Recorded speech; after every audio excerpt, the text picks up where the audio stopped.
نماز نہ پڑھنے کی وعید والی حدیث. کچھ لوگ بالکل نماز نہیں پڑھتے اور میں نے یہ حدیث سنی ہے کہ جو ایک نماز نہیں پڑھے گا وہ 800 سال جہنم میں جلے گا. تو اور میں نے یہ بات بھی سنی ہے کہ پیارے نبی کریم صلی اللہ علیہ وسلم سب کو جنت میں لے کر جائیں گے. اس بارے میں رہنمائی فرما دیں. بشرا رحمان ڈیرہ غازی خان سے. دیکھیے جو 800 سال جہنم میں جلنے والی حدیث ہے نا، یہ فضائل اعمال میں ہے، جس کے الفاظ یہ ہیں کہ ایک حقوق جہنم میں جلے گا اور ایک حقوق کچھ پتہ نہیں 1000 سال کا، اس طرح کر کے کچھ کیلکولیشن کی ہے. لیکن یہ حدیث کہیں بھی تلاش کے باوجود ہمیں کتابوں میں ملی نہیں ہے. حتیٰ کہ جو شیخ الحدیث مولانا زکریا رحمۃ اللہ علیہ انہوں نے بھی نیچے لکھا ہے کہ لم اجدہ فی کتب الحدیث. تو اور جس کتاب کے حوالہ دیا میں نے اس پہ ایک دفعہ بڑی تحقیق کی تھی تو کہیں ملی نہیں ہے. تو اس لیے اس حدیث کو بیان کرنے سے اعتراض ہی بہتر ہے. باقی یہ کہ ایک الگ بات ہے کہ نماز چھوڑنا اسلام میں سب سے بڑا جرم ہے، یعنی شرک کے بعد سب سے بڑا جرم نماز کو قضا کرنا ہے. تو اس لیے اس کی سزا ہے بہرحال بہت سخت. وہ کیا ہے اس کی تفصیل ہمیں نہیں ملتی. تو نماز کی پابندی کرنی چاہیے. نماز کا قضا کرنا جہنم کی آگ کو اپنے اوپر حلال کرنے کا ذریعہ اور سبب ہے. تو اس کا بہت زیادہ خیال کرنا چاہیے. یہ مسئلہ کہ بھئی ہمارے پیارے نبی تو سب کو جنت میں لے کر جائیں گے، تو یقیناً لے کر جائیں گے سفارش کی وجہ سے، لیکن اس میں بہت سے لوگوں کی سفارش فوراً قبول نہیں ہوگی، بلکہ کچھ سزا کھانے کے بعد وہ جائیں گے. تو آپ صلی اللہ علیہ وسلم کی شفاعت کا ہر مسلمان کو فائدہ ہوگا، مگر کسی کو مکمل، کسی کو آدھا، کسی کو 20%، کسی کو 15%. تو اعمال کے حساب سے پوری سزا کسی کو نہیں ملے گی. اس سزا میں تخفیف ہوگی آپ صلی اللہ علیہ وسلم کی شفاعت کی وجہ سے. لیکن اس شفاعت پر قناعت کر کے بیٹھ جانا کہ ہماری تو شفاعت ہو جائے گی، تو یہ قناعت کر کے بیٹھنا اس لیے غلط ہے کہ اگر تھوڑی بھی سزا جہنم میں ملی تو وہ جہنم کی تھوڑی بھی یہاں کے حساب سے بہت زیادہ ہے. تو اس لیے نبی کی شفاعت کی دعا بھی مانگنی چاہیے اور ساتھ ساتھ گناہوں سے بچنا بھی چاہیے. 5واں اور چھٹا کلمہ یاد کرنا ضروری ہے. 5ویں اور چھٹے کلمے کی شرعاً کیا حقیقت ہے؟ اگر یہ مشکل ہونے کی وجہ سے بچے کو یاد نہ کرایا جائے، قاری صاحب کو منع کر دیں تو کیا یہ ٹھیک ہے؟ اس سوال پوچھنے والے نے نام نہیں لکھا اپنا. قاری صاحب سے ڈر لگ رہا ہے میرا خیال ان کو. دیکھیے جو کلمے ہیں نا، 6 کلمے، پہلا، دوسرا، تیسرا، چوتھا، 5واں، چھٹا، یہ کلمات وہ ہیں کہ یہ مختلف اذکار ہیں، مختلف دعائیں ہیں جو حدیث سے ثابت ہیں، اور ان کے علاوہ بھی بہت سارے کلمات حدیث سے ثابت ہیں. تو کسی زمانے میں کسی بزرگ نے، کسی عالم نے لوگوں کو یاد کرانے کے لیے، تاکہ لوگوں کو اس میں دلچسپی پیدا ہو، تو یہ والے کلمات لے کے ان کو نمبر دے دیے کہ یہ پہلا کلمہ، یہ دوسرا کلمہ، یہ تیسرا، یہ چوتھا، یہ 5واں، یہ چھٹا. تو یہ کلمات کو جو نمبر لگے ہوئے ہیں نا، پہلا، دوسرا، تیسرا، چوتھا، 5واں، چھٹا، یہ کہیں قرآن و سنت سے ثابت نہیں ہے. تو بس یہ کسی زمانے میں کسی عالم نے، تاکہ لوگ اس بہانے سیکھ لیں کہ بھئی یہ ایک اہم کلمات ہیں، ان کے اچھے الفاظ ہیں، ان میں اللہ کی توحید ہے، اللہ کی کبریائی ہے، استغفار کے کلمات بھی ہیں. تو وہ انہوں نے، تاکہ جو چیز نمبر لگا کے یاد کی جاتی ہے نا، وہ انسان کو سہولت سے یاد ہو جاتی ہے. تو الگ سے ان کی کوئی کلمے کے لحاظ سے کوئی خاص فضیلت نہیں ہے. تو کوئی بھی دعا آپ بچے کو یاد کرا سکتے ہیں، یہ کرا دیں، کوئی اور کرا دیں تو سب ٹھیک ہے، نہیں بھی کرائیں تو بھی ٹھیک ہے. لیکن احادیث سے ثابت شدہ کلمات تو جتنے بھی یاد کرائیں، 6 یا 12 یاد کرا دیں، 15 یاد کرا دیں تو زیادہ اچھی بات ہے. اور اگر بچے کو بہت زیادہ مشکل ہو رہی ہے تو نہیں بھی یاد کرائیں، کوئی گناہ نہیں ہے اس میں. کیا مسلمان لڑکی کا غیر مسلم سے نکاح ہو سکتا ہے؟ میری ایک کزن ہے، اس نے غیر مسلم سے شادی کر لی ہے، کورٹ میرج کی ہے اور پریگننٹ بھی ہے. اب ہم چاہتے ہیں کہ ان کا نکاح کرا دیں، کیا ان کا نکاح ہو جائے گا؟ مسلمان لڑکی کا غیر مسلم لڑکے سے نکاح ہی نہیں ہوتا. تو وہ جو کچھ ان کے درمیان معاملات ہوں گے وہ سب زنا کہلائیں گے، چاہے کورٹ میرج کی ہو یا کہیں بھی کسی مسلمان مولانا صاحب نہیں بھلے بے شک ان کا نکاح پڑھایا ہو. تو اس لیے یہ نکاح شریعت میں کلعدم ہے. ان کو چاہیے فوراً ایک دوسرے سے علیحدگی اختیار کریں. ہاں اگر وہ لڑکا کلمہ پڑھ لیتا ہے، اسلام قبول کر لیتا ہے، تو پھر یہ دوبارہ سے نکاح پڑھیں گے. رہا یہ مسئلہ کہ بچے کا کیا ہوگا، تو جو بچہ ہے اس کے بارے میں وہاں قریبی دارالفتہ سے آپ فتویٰ لے لیں. انڈیا میں، یہ میرے خیال انڈیا سے سوال پوچھا ہے، تو کیونکہ یہ اس طرح کھلے عام اس کا جواب دینا میں مناسب نہیں سمجھتا. نکاح نامہ میں تفویض طلاق کا مطلب. تفویض طلاق کیا چیز ہوتی ہے؟ میں نے سنا ہے کہ اگر نکاح نامے میں یہ لکھا جائے تو بیوی جب چاہے شوہر سے طلاق لے سکتی ہے، شوہر کی مرضی ضروری نہیں ہوتی. شرعاً اس کا کیا حکم ہے؟ فوزیہ صاحبہ لندن سے. دیکھیں، طلاق کا اللہ نے اختیار مرد کو دیا ہے، تو وہ یہ اختیار کسی اور کو بھی دے سکتا ہے، بیوی کو بھی، بیوی کے علاوہ بھی کسی کو. مثال کے طور پر اپنے دوست کو کہہ دے کہ تمہیں میں حق دے رہا ہوں کہ تم میری زوجہ کو طلاق دے سکتے ہو، یا بیوی کو ڈائریکٹ کہہ دے کہ میں تمہیں یہ حق دے رہا ہوں کہ تم اپنے آپ کو طلاق دے سکتی ہو. عورت شوہر کو طلاق نہیں دے گی، شوہر کو نہیں طلاق ہوتی، بلکہ عورت کو اپنے آپ کو طلاق دے گی وہ شوہر سے. تو یہ حق شوہر بیوی کو دے سکتا ہے. جیسے نبی صلی اللہ علیہ وسلم نے امہات المومنین کو اختیار دیا تھا کہ تم چاہو تو اپنے آپ کو اب میرے نکاح سے آزاد کرا سکتی ہو. تو امہات المومنین نے اس سے پیشکش کو مسترد کیا اور کہا کہ ہم آخرت کو ترجیح دیتے ہیں اور ہم آپ کی زوجیت میں باقی رہنا ہی پسند کرتے ہیں. تو یہ شرعاً مرد کو اختیار ہے کہ وہ عورت کو اختیار دے سکتا ہے. پھر یہ اختیار ہمیشہ کے لیے بھی دے سکتا ہے، چند شرطوں کے ساتھ بھی دے سکتا ہے. اور اگر اس وقت اختیار دیا تو اسی مجلس کے ساتھ خاص ہوگا. اگر یہ کہہ دیا ہمیشہ کے لیے تو ہمیشہ کے لیے ہو جائے گا. اور ایک طلاق کا اختیار دے تو ایک کا ہوگا، 2 کا دے تو 2 کا ہوگا، 3 کا دے تو 3 کا ہوگا. ایک طلاق بائن کا اختیار دے تو طلاق بائن کا ہوگا. لیکن اس میں 2 شرطیں ہیں. ایک تو یہ کہ یہ اختیار نکاح کے بعد دے سکتا ہے، نکاح سے پہلے نہیں. جیسے ایک آدمی نے اپنی بیوی سے کہا کہ ابھی شادی ہوئی نہیں ہے، ہونے والی بیوی سے کہا میں تمہیں ابھی سے طلاق کا اختیار دے رہا ہوں، تو ابھی تو مرد کے پاس نہیں ہے، اس کے پاس کہاں سے جائے گا اختیار. اسی طرح ابھی نکاح ہوا نہیں ہے، نکاح نامے میں طلاق کا وہ لفظ لکھا ہوا تھا کہ شوہر بیوی کو بھی طلاق کا اختیار دے رہا ہے، ابھی نکاح ہوا نہیں ہے لیکن شوہر نے اس پہ نکاح نامے پہ سائن کر دیا اور یہ کہہ دیا کہ میں اس پہ راضی ہوں، تو بھی طلاق کا اختیار جائے گا نہیں عورت کے پاس۔ وجہ اس کی ہے کہ ابھی نکاح ہوا ہی نہیں ہے، تو وہ کیونکہ نکاح نامے پہ سائن کرنے سے نکاح نہیں منعقد ہوتا، نکاح کے لیے ایجاب و قبول ضروری ہے، یا ایسی تحریر پہ سائن کیے جائیں جس میں ایجاب و قبول کے الفاظ لکھے ہوں۔ تو چونکہ یہاں ایجاب و قبول ہوا ہی نہیں ہے، تو نکاح نامے میں جو تفویض طلاق کی شرط لکھی ہوئی ہوتی ہے اس پہ سائن کرنے سے یا اس پہ ہاں لکھنے سے اختیار نہیں ہوتا، کیونکہ ابھی نکاح ہوا نہیں ہے۔ ہاں نکاح ہو جائے پھر اگر مرد بیوی کو اختیار دے گا تو اختیار ہو جائے گا، اور اس میں یہ بھی ہے کہ یا نکاح کے دوران یہ الفاظ پڑھ لیے جائیں۔ مثال کے طور پر قاضی جب نکاح پڑھائے تو یہ کہے کہ بھائی عورت سے یا اس کے ولی سے یہ کہے کہ ہم نے اس کا نکاح آپ سے کیا اس شرط کے ساتھ کہ بیوی کو بھی ہمیشہ ڈیورس کا اختیار رہے گا، تو اگر وہ ایجاب و قبول کے اندر ہی یہ شرط ایڈ کر دی جائے تو بھی اختیار چلا جاتا ہے۔ تو یہ ایسے علاقوں میں اس شرط کا فائدہ ہوتا ہے جہاں عورتوں پہ ظلم بہت زیادہ ہو رہا ہوتا ہے اور خطرہ ہوتا ہے کہ کیونکہ طلاق کا حق اللہ نے مرد کو دیا ہے، تو کسی ایسے گاؤں میں کسی ایسے دیہات میں جہاں بہت جہالت ہو اور یہ خطرہ ہو کہ لوگ شوہر میاں بیوی کو بہت زیادہ مارتے پیٹتے ہیں، ظلم کرتے ہیں، تو ایسے مردوں سے جان چھڑانا مشکل ہوتی ہے، تو ایسی کنڈیشن میں تو اس شرط کو اپریشیٹ کیا جائے گا کہ بھائی نکاح اس شرط کے ساتھ کروایا جائے ایجاب و قبول کے عورت کو بھی طلاق کا اختیار ہے۔ لیکن اس میں حضرت حکیم الامہ حضرت مولانا سرور تھانوی رحمہ اللہ نے لکھا ہے کہ ایسی جگہوں پر بھی اس شرط میں کچھ چیزیں ایڈ کر لی جائیں، کیونکہ خواتین جلد باز ہوتی ہیں، وہ ذرا سی سختی شوہر کرے گا اور وہ طلاق اپنے اوپر واقع کر لیں گی، پھر ساری زندگی روتی پھریں گی۔ تو اس کا حکیم الامہ حضرت حکیم الامہ نے ایک بڑا اچھا حل، جو ہندوستان میں بعض عورتوں پہ ظلم ہوتا تھا تو حیلہ ناجزہ میں ایک حل لکھا ہے کہ اگر سخت مجبوری میں عورت کو ڈیورس کا اختیار دیا بھی جائے تو اس میں اس کو علیہ طلاق اختیار نہ دیا جائے، بلکہ یہ کہا جائے کہ اس عورت کے خاندان کے فلاں فلاں افراد بھی اگر اس کے ساتھ اس طلاق پہ راضی ہوں، وہ خود جج کر کے فیصلہ کریں کہ واقعی اس پہ ظلم ہو رہا ہے، تو وہ دو اگر راضی ہوں گے تو پھر عورت کو ڈیورس کا اختیار ہوگا۔ یعنی اس کی رائے کو منفرد نہ رکھا جائے بلکہ اس کے خاندان کے 2-3 افراد کو انوالو کر لیا جائے تاکہ جلد بازی کا فیصلہ نہ ہو۔ تو یہ تو میں نے ایک مثال کے طور پر ایک شرط بیان کر دی ہے، لیکن اگر کہیں اس کی ضرورت پیش آتی ہے تو باقاعدہ علماء سے پراپر مشورہ لیں، ایسے جلد بازی میں نکاح نہ کر دیں کہ بھئی عورت کو طلاق کے اختیار کے ساتھ میں نکاح کر رہا ہوں، کیونکہ بہت دفعہ ایسا ہوتا ہے کہ خواتین جلد بازی میں ایک ایسا کام کر لیتی ہیں جس سے ساری زندگی روتی پھرتی ہیں۔ تو اگر اس شرط پر عمل کرنا ہے تو اپنے علاقے میں کسی معتبر عالم کو بٹھا کر ان سے پورے اس کے سائیڈ افیکٹ معلوم کروائے جائیں، اس کے پازیٹیو جو فائدے ہیں وہ کیا ہیں اور نیگیٹو اس کے اثرات کیا ہیں، اور پھر اس میں کتنی شرطیں لگائی جا سکتی ہیں ممکنہ، ان تمام پہ اچھی طرح ڈسکشن کے بعد یہ شرط یعنی عورت کو طلاق کا حق دینا چاہیے تاکہ اس پہ ظلم نہ ہو۔ لیکن نارملی اس شرط کا استعمال اگر لوگ عام شروع کر دیں تو اس سے معاشرے میں فیملی سسٹم ہمارا تباہ و برباد ہو جائے گا، کیونکہ اللہ نے اگر مرد کو ڈیورس کا حق دیا ہے تو اس میں بہت ساری حکمتیں ہیں، تو اگر اسی طرح سب نکاح ناموں میں یہ چیزیں خدا نخواستہ شروع ہو گئیں تو یہ تو پھر سارا فیملی سسٹم کا ہمارا نظام ہی تلپٹ ہو جائے گا۔ تو اس لیے اس شرط کو عام حالات میں استعمال نہیں کرنا چاہیے، اور عام حالات میں جو ایک ہمیشہ سے اہل اسلام کا طریقہ چلا آ رہا ہے، صحابہ تابعین کا اب تک جو سیٹ اپ صدیوں سے چلا آ رہا ہے، وہ یہی ہے کہ نکاح ہوتا ہے اس میں عورت کو اس طرح کا کوئی حق نہیں دیا جاتا، تو اگر دینا ہے تو اس میں بہت سنجیدگی سے چند بڑے علماء سے مشورہ کے بعد یہ کام کیا جائے، اور جہاں شدید ضرورت ہو وہاں کیا جائے۔ میاں بیوی میں علیحدگی کے لیے کیا 3 طلاق کا ہونا ضروری ہے؟ ہمارے ہاں یہ رواج ہے کہ جب کسی لڑکی کو طلاق ہو جاتی ہے تو لوگ اسے 3 طلاق دلواتے ہیں، کوئی ایسا طریقہ بتا دیں کہ 1 طلاق میں دونوں کی علیحدگی ہو جائے اور 3 طلاق نہ دینی پڑے۔ شاہد دہلی سے۔ جناب شاہد صاحب، یہ بہت بڑی جہالت ہے کہ لوگ یہ سمجھتے ہیں کہ نکاح ختم کرنے کے لیے 3 طلاق دینا ضروری ہے، یہ جہالت کی بات ہے۔ جو اصل طریقہ اسلام میں نکاح ختم کرنے کا ہے، جو مصنف ابن ابی شیبہ کی صحیح روایت ہے کہ صحابہ کرام تابعین وہ سب سے افضل طریقہ سمجھتے تھے بس 1 طلاق دی جائے، اس کے بعد دوسری تیسری دینی نہیں ہے۔ تو افضل طریقہ یہ ہے کہ بیوی جب مینسز سے پاک ہو جائے اور یعنی وہ طہارت کی حالت میں داخل ہو تو اس سے ہم بستری نہ کی جائے۔ اگر طلاق دینے کا ارادہ ہے ہم بستری کرنے سے پہلے 1 ڈیورس دے دی جائے اور عورت شوہر کے گھر میں ہی رہے۔ 3 مینسز جب آ کے گزر جائیں گے تو 3 مینسز کے دوران شوہر زوجہ سے رابطہ نہ کرے اور نہ زبان سے یہ کہے کہ میں نے رجوع کرنا ہے، یعنی میں نے رجوع کر لیا ہے، کوئی میاں بیوی والا تعلق بھی قائم نہ ان میں۔ تو جب 3 مینسز گزر جائیں گے تو یہ ایک جو طلاق دی تھی اس طلاق سے نکاح ختم ہو جائے گا۔ تو عورت جہاں چاہے نکاح کرے، اسی شوہر سے نکاح کرنا چاہتی ہے تو اس سے بھی نکاح کر سکتی ہے، کہیں اور نکاح کرنا چاہتی ہے تو کہیں اور بھی کر سکتی ہے۔ اگر اسی سے نکاح کرے گی تو پھر آئندہ مرد کو 2 طلاقوں کا اختیار ہوگا۔ تو یہ بھی ایک طریقہ ہے 1 طلاق سے نکاح ختم کرنے کا کہ 1 طلاق دی جائے صاف لفظوں میں اور دوبارہ رجوع نہ کیا جائے۔ اور ایک اور طریقہ ہے، وہ طریقہ یہ ہے کہ 1 طلاق دی جائے اور بائن دی جائے۔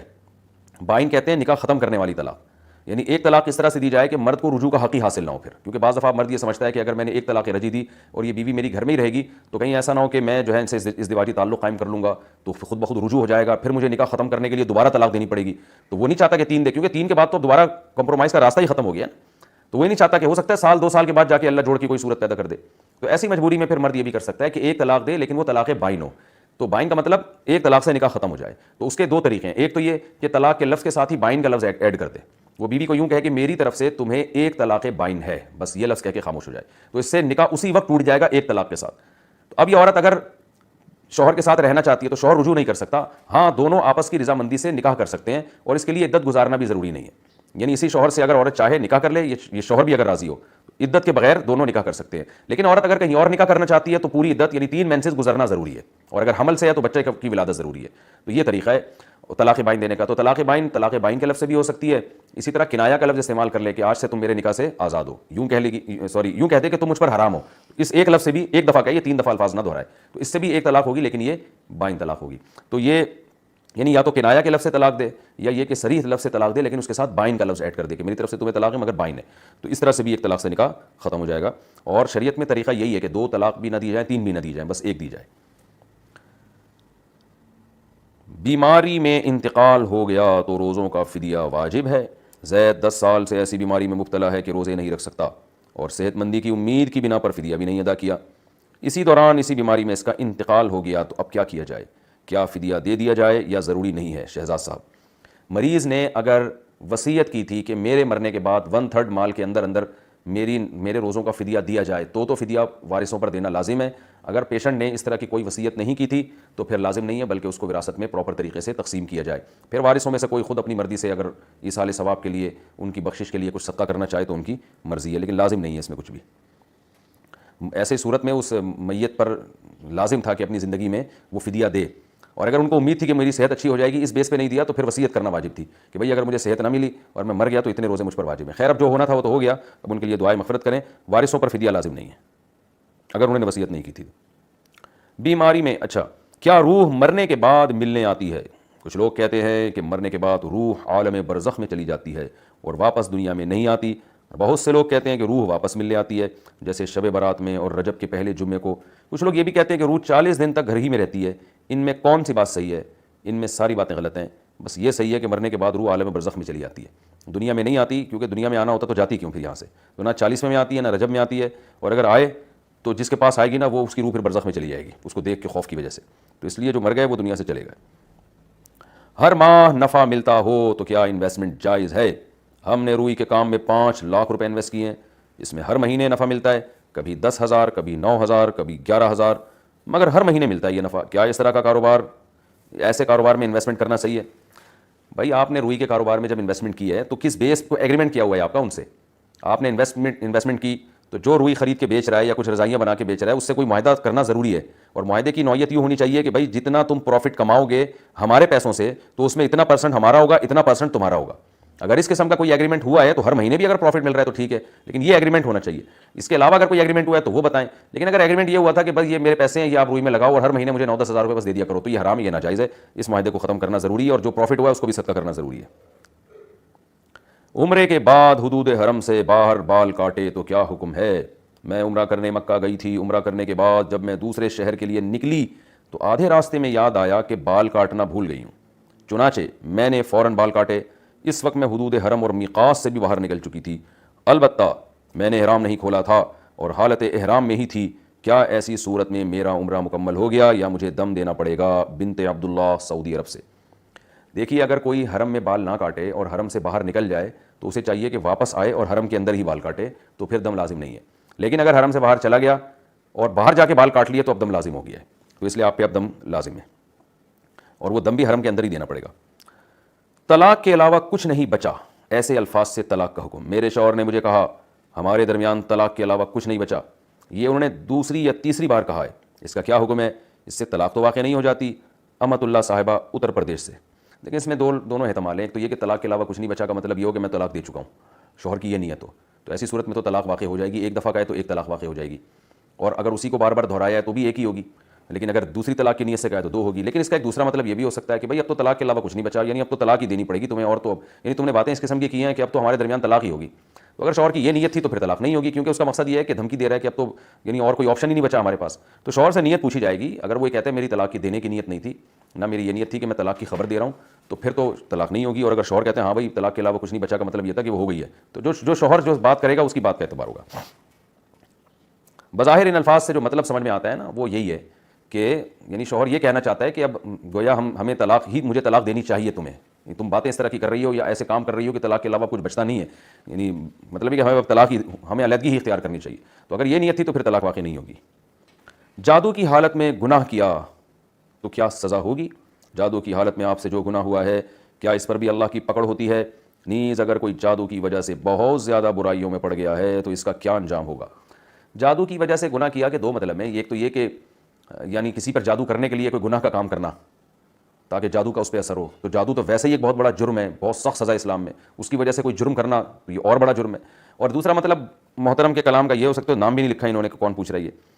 دوسرا یہ ہو سکتا ہے کہ کسی پہ جادو ہوا ہے اور اس جادو کی کنڈیشن میں اس سے کوئی گناہ سرزد ہو جائے. تو دیکھیں اگر کسی پہ جادو ہوا اور اس کی وجہ سے اس کا دماغ ہی نہیں کام کر رہا اور اس پاگل پنے میں اس نے گناہ کیے ہیں, تو ظاہر ہے عقل جب کام نہ کرے تو پھر انسان کسی عمل کا مکلف نہیں ہوتا, اس کو گناہ نہیں ملتا. لیکن اگر اس کی کھوپڑی کام کر رہی تھی اور وہ صحیح طرح سے اپنے ہوش و حواس میں تھا, تو اگر وہ گناہ کرے گا تو اس پہ اس کو سزا ملے گی. سوتیلے بھائیوں کا وراثت میں حصہ ہوگا. اگر 2 سگے بہن بھائی ہوں اور ان میں سے ایک بھائی کا انتقال ہو جائے اور بھائی کی شادی نہ ہوئی ہو, تو کیا اس کی پراپرٹی میں دوسرے سوتیلے بھائی بہنوں کا حصہ ہوگا جو 4-5 ہیں. قرۃ العین ملیشیا سے. دیکھیں سگے بہن بھائی ہیں اور بھائی کا انا للہ ہو گیا, بھائی کی شادی بھی نہیں ہوئی تھی تو اس کے بچے بھی نہیں ہیں, تو پھر اس کی پراپرٹی میں جو بہن ہے نا, ہاں اس کی پراپرٹی میں اگر اس کے والد صاحب حیات ہیں, جن کا انتقال ہوا ہے نا, اس کے والد اگر حیات ہیں تو سگی بہن کو جو حصہ ملے گا اس کے بعد سارا چلا جائے گا ابا اماں میں. اور اگر والد حیات نہیں ہے تو پھر سوتیلے بھائی سے مراد یہ جو باپ شریک بھائی ہیں ان کا حصہ ہوتا ہے, اور بعض صورتوں میں ماں شریک بھائیوں کا بھی حصہ ہوتا ہے, بہن بھائیوں کا دونوں کا.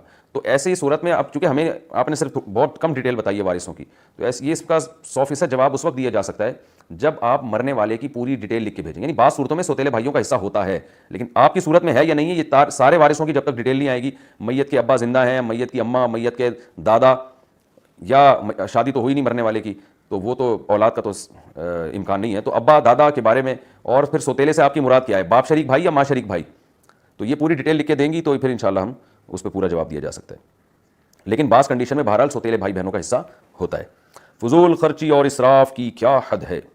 اسلام میں فضول خرچی منع ہے, لیکن وہ کیا حد ہے جس کے بعد بھی کوئی بھی چیز فضول خرچی میں شمار ہوگی؟ نبیہہ یونس لکھنؤ سے. دیکھیں فضول خرچی اور اسراف اس کی حد کیا ہے؟ بہت اچھا سوال ہے. لوگوں کو یہ سوال کا چونکہ جواب نہیں آتا تو وہ ہر ایک پر اسراف کا فتویٰ لگاتے رہتے ہیں کہ یہ اسراف کر رہا ہے. جو اچھا کھا رہا ہے اس کو بھی لوگ کہتے ہیں اسراف کر رہا ہے. تو اسراف کہتے ہیں اپنی آمدن سے زیادہ خرچ کرنا, دکان پکوڑوں کی اور باتیں کروڑوں کی. تو یہ جس کا یعنی سٹائل کروڑوں کا, تو پیسے جیب میں ہے نہیں اور آپ خام خامے ہوٹلوں میں کھانا کھا رہے ہیں, آپ کی اوقات جو ہے وہ مسور کی دال کی نہیں ہے, لیکن آپ ولیمہ ایسا کر رہے ہیں کہ لوگ سمجھ رہے ہیں کہ اس سے بڑا سیٹ دنیا میں کوئی پیدا نہیں ہوا. یعنی قرآن کے الفاظ کیا ہیں کہ ایسا نہ ہو جاؤ کہ کل لوگوں کے سامنے تمہیں ہاتھ پھیلانا پڑے اور ملومہ محصورہ بن جاؤ, لوگ ملامت کریں کہ دیکھو لوگوں سے بھیک مانگ رہا ہے. تو اپنی آمدن کے اندر خرچ کرنا یہ اس کی علامت ہے کہ آپ اسراف نہیں کر رہے. اپنی حیثیت سے زیادہ خرچ کریں گے تو یہ اسراف ہے. اور تبذیر کیا ہوتا ہے جس کو ہم فضول خرچی بھی کہتے ہیں؟ فضول خرچی اسے کہتے ہیں یا تبذیر عربی میں اسے کہتے ہیں کہ غیر محل میں خرچ کرنا, یعنی ایسی جگہ خرچ کرنا جہاں پیسہ ضائع ہو رہا ہے, غلط جگہ پہ. جیسے آپ کی آمدن 1 لاکھ روپے ہے, آپ اس میں سے 50,000 خرچ کر رہے ہیں آمدن کے اندر, لیکن خرچ بالکل فضول چیز پہ کر رہے ہیں, گناہ پہ خرچ کر رہے ہیں, برائی پہ خرچ کر رہے ہیں, یا یہ کہ ڈبو کھیل رہے ہیں, سنوکر کھیل رہے ہیں. تو ایسی چیز جس پہ نہ دنیا کا کوئی فائدہ نہ آخرت کا کوئی فائدہ, کوئی فائدے سے مراد کوئی معتدی فائدہ, کوئی مناسب فائدہ. یا پان گٹکے پہ خرچ کر رہے ہیں, آپ گٹکوں پہ اڑا رہے ہیں, آپ سگریٹ پہ اڑا رہے ہیں, تو یہ تبذیر ہے کہ اپنی صحت کو برباد کرنے میں پیسے اڑا رہے ہیں. تو آمدن سے زیادہ خرچ کریں گے یہ اسراف کہلائے گا. آمدن کے اندر یا زیادہ خرچ کریں لیکن کریں ایسی جگہ پہ جو خرچ کرنے کی چیز نہیں ہے, تو یہ تبذیر کہلاتی ہے یہ چیز. تو ان دونوں سے بچنے کا ہمیں شریعت نے حکم دیا ہے. اس سے پتہ چلا کہ اسراف ہر ایک کا دوسرے سے مختلف ہوتا ہے. ایک آدمی کی کروڑوں کی آمدن ہے تو وہ اگر ولیمے میں لاکھوں روپے لوگوں کو پہ خرچ کر دیتا ہے تو یہ اس کے لیے حق میں اسراف نہیں ہے, اس کے لیے جائز ہے. لیکن ایک آدمی کی آمدن ہزاروں میں ہے اور وہ اپنی شادی بیاہ میں لاکھوں روپے اڑا رہا ہے تو اس کے لیے یہ اسراف ہے. تو اس لیے اس میں سب کو ایک ہی لاٹھی سے نہیں ہانکا جائے گا. ہر ایک کیا کہ انکم اور اس کے جو آمدن کے ذرائع ہیں وہ اس کے لحاظ سے ہر ایک کے حق میں اسراف کی تعریف دوسرے سے مختلف ہوگی. افطار کے وقت اگر ہم سوتے رہ جائیں تو روزہ ہو جائے گا. اگر کوئی شخص عصر پڑھ کر سو جائے اور افطار کے وقت بھی سوتا رہے, رات کو بہت دیر سے آنکھ کھلے, تو اس کے روزے کا کیا حکم ہوگا؟ ثاقب صاحب انڈیا سے. بہت ہی عجیب آدمی ہے. افطار کے وقت تو دنیا میں کوئی بھی نہیں سو رہا ہوتا, پیٹ کمر سے چپکا ہوا ہوتا ہے اور کچن کی خوشبو سے نیند کا نام و نشان ختم ہو چکا ہوتا ہے. تو یہ کیسا انسان ہے جو افطار کے وقت سو رہا ہو؟ تو بہرحال اگر افطار سوتے ہوئے بھی کر دیا تو روزہ تو ہو جائے گا, کیونکہ روزہ تو نام ہے غروب آفتاب تک کھانے پینے سے بچنے کا. لیکن ایک بات تو یہ کہ مغرب کی نماز کہاں گئی؟ یاد رکھیں مغرب کی نماز کا قضا کر دینا یا ایک نماز کا قضا کر دینا یہ ایک روزہ چھوڑنے سے زیادہ بڑا گناہ ہے. تو یہ عجیب بات ہے, سارا دن بھوکا پیاسا رہ لی اور مغرب کی نماز قضا کر دی, یہ تو بہت بڑی محرومی کی بات ہے. اور دوسری بات یہ کہ خلاف سنت ہے, آپ صلی اللہ علیہ وسلم نے افطار میں جلدی کا حکم دیا. تیسری بات یہ استغنا بھی ہے اللہ کی نعمتوں سے, ایک قسم کا تکبر ہے. بھوکے پیاسے ہیں, اللہ تعالیٰ ہمیں اجازت دے رہا ہے کہ اب تم دسترخوان پہ کھا سکتے ہو, اور ہم کہیں کہ نہیں ہم تو نہیں کھائیں گے, ہم تو سو رہے ہیں. تو یہ بالکل مناسب نہیں ہے.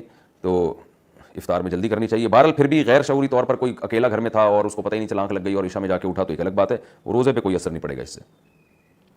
27 رمضان کو اعتکاف کرنا. 27 رمضان کو اعتکاف میں بیٹھنا کیسا ہے؟ احتشام الحق قصور سے بہت اچھا ہے. نفلی اعتکاف ہے تو جب چاہیں بیٹھ جائیں, اس کے وہ احکام نہیں ہیں جو سنت اعتکاف کے ہوتے ہیں. نواسا نواسی کو زکوٰۃ دینا, ہم رمضان میں جو زکوٰۃ نکالتے ہیں کیا وہ اپنے نواسا نواسی کو دے سکتے ہیں یا نہیں؟ ممتاز بیگم حیدرآباد انڈیا سے. زکوٰۃ اپنے اصول اور فروع میں سے کسی کو نہیں دی جا سکتی. اصول کا مطلب ابا, دادا, دادی, نانا, نانی, یہ جتنے بھی ہیں, پردادی, پردادا, پرنانی, پرنانا, یعنی جن سے آپ پیدا ہوئے ہیں. اسی طرح اپنے فروع کو بھی نہیں دی جا سکتی جو آپ سے پیدا ہوئے ہیں, یعنی اپنا بیٹا ہے, پوتا ہے, پوتی ہے, بیٹی ہے, نواسی ہے, نواسا ہے, یہ جو فروع ہیں جو آپ سے پیدا ہوئے ہیں, تو ان میں سے کسی کو بھی زکوٰۃ نہیں دی جا سکتی. اسی طرح میاں بیوی ایک دوسرے کو زکوٰۃ نہیں دے سکتے. اس کے علاوہ زکوٰۃ ہر ایک کو دی جا سکتی ہے, باقی تمام رشتہ داروں کو دی جا سکتی ہے, بلکہ رشتہ داروں کو زکوٰۃ دینے میں ڈبل ثواب ہے, ایک تو زکوٰۃ کا, دوسرا رشتہ داری جوڑنے کا. کیا استعمال کے سونے پر زکوٰۃ ہے؟ کسی کے پاس 400 گرام سونا ہو لیکن استعمال کر رہا ہو, اس کے اوپر زکوٰۃ ہے یا نہیں؟ قسمت اللہ سعودی عرب سے. سونا استعمال میں ہو یا نہ ہو اس سے کوئی فرق نہیں پڑتا, استعمال کے سونے پر بھی بہرحال زکوٰۃ ہے. آپ صلی اللہ علیہ وسلم نے ایک صحابیہ کے ہاتھ میں سونے کے کنگن دیکھے تو آپ نے فرمایا کہ اس کی زکوٰۃ دیتی ہے, انہوں نے فرمایا کہ نہیں. تو فرمایا کہ تم یہ چاہتی ہو کہ اللہ قیامت کے دن تمہارے ہاتھ میں جو ہے نا آگ کے کنگن پہنائے, تو وہ تو ان کے استعمال میں تھے, تو اس کے باوجود آپ صلی اللہ علیہ وسلم نے زکوٰۃ کا حکم دیا. جہیز کے سامان پر زکوٰۃ کا حکم, اگر شادی کے 3 مہینے بعد طلاق ہو جائے اور اس کے بعد جہیز کا کچھ سامان مجبوری کی وجہ سے بیچنا پڑے, تو کیا سال گزرنے کے بعد اس کی قیمت پر زکوٰۃ واجب ہوتی ہے یا نہیں؟ جبکہ آگے دوسری شادی کا پروگرام بھی ہے. نام نہیں لکھا ہے, ایسی باتوں میں نام نہیں لکھتے لوگ. دیکھیں, جہیز پہ زکوٰۃ فرض نہیں ہوتی, کیونکہ جہیز وہ چیز نہیں ہے جو بیچنے کے لیے خریدی ہو, وہ تو بچیوں کو لوگ گفٹ دیتے ہیں, تو اس پہ زکوٰۃ واجب نہیں ہے. ہاں, جب جہیز کا سامان بیچ دیا اور کیش رقم آپ کے پاس آ گئی, تو اگر وہ کیش رقم اس تاریخ تک ہے جس تاریخ کو آپ زکوٰۃ نکالتے ہیں, تو پھر اس تاریخ پر جتنی کیش رقم ہوگی تو وہ قرضے وغیرہ مائنس کر کے اگر وہ رقم نصاب تک پہنچتی ہے تو اس پہ رقم پہ کیش پہ زکوٰۃ ہوگی, سامان پہ جو وہ زکوٰۃ نہیں, کیونکہ وہ بیچنے کے لیے نہیں خریدا تھا آپ نے. بعد میں بے شک بیچ بھی دیں, اس سے کوئی فرق نہیں پڑتا. زکوٰۃ اس سامان پہ واجب ہوتی ہے جو بیچنے کے لیے خریدا ہو اور اب تک بیچنے کی نیت باقی ہو. مال تجارت کی زکوٰۃ کا طریقہ, میرا کپڑوں کا بزنس تھا جو ابھی بند ہو گیا ہے, میری ابھی کوئی آمدن نہیں ہے, تو کیا میں ان کپڑوں کو زکوٰۃ میں دے سکتی ہوں؟ اگر دے سکتی ہوں تو خریدی ہوئی رقم پر یا جس رقم پر بیچتی تھی, کس حساب سے دینا ہوگا؟ ام کلثوم انڈیا سے. جو آدمی جو چیز جس قیمت پہ بیچتا ہے اس پر اسی قیمت کے حساب سے زکوٰۃ دینا واجب ہوتی ہے. جیسے ایک آدمی کا ہول سیل کا بزنس ہے, وہ چیزیں خریدتا ہے ہول سیل ریٹ پہ دیتا ہے, تو وہ ہول سیل ریٹ پہ ہی زکوٰۃ دے گا. ایک ریٹیل پہ بیچنے کا معمول ہے تو وہ ریٹیل پہ زکوٰۃ دے گا. تو آپ کا اگر کپڑوں کا بزنس بند ہو گیا لیکن آپ کا ابھی تک ارادہ ہے کہ ان کپڑوں کو آپ نے بیچنے کے لیے خریدا تھا اور اب تک بیچنے ہی کی نیت برقرار ہے, تو پھر تو آپ پر ان کپڑوں پر زکوٰۃ واجب ہے. اور اگر کپڑوں میں بیچنے کی نیت ختم ہو گئی ہے بلکہ ان کو استعمال کی نیت ہو گئی ہے یا کسی کو گفٹ دینے کی نیت ہو گئی ہے, تو ان کی زکوٰۃ ساقط ہو گئی. تو